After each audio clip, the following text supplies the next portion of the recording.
कौशल्यायस मांगै सास ससुर राजा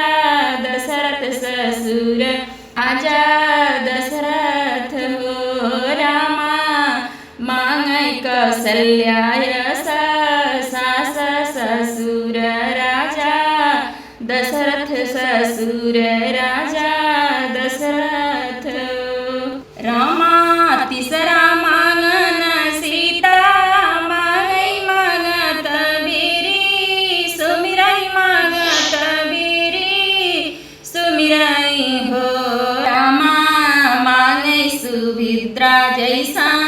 नंद नंदोइया राजा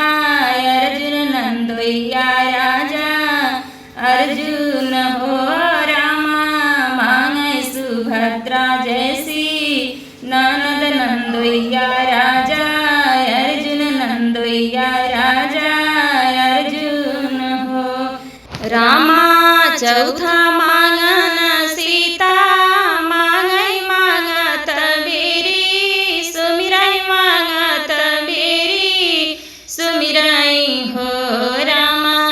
मांगे निबर भगवान देवर राजा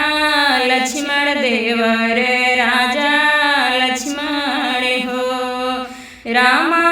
संगमै के सखिया सब पूछै की हो तुम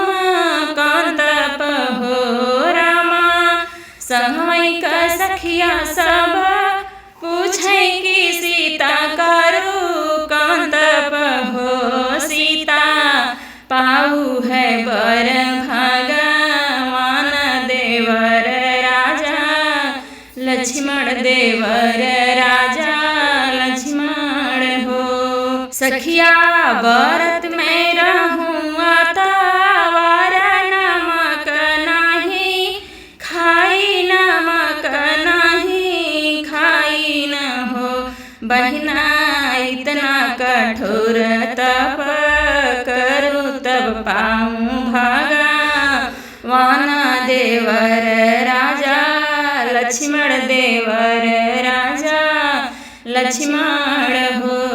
सखिया इतना कठोर तप करूँ तब पाऊँ भगवान देवर राजा लक्ष्मण देवर राजा लक्ष्मण हो रामा झूमे नवरंगिया की डाल कोयलिया एक बोल कोयल एक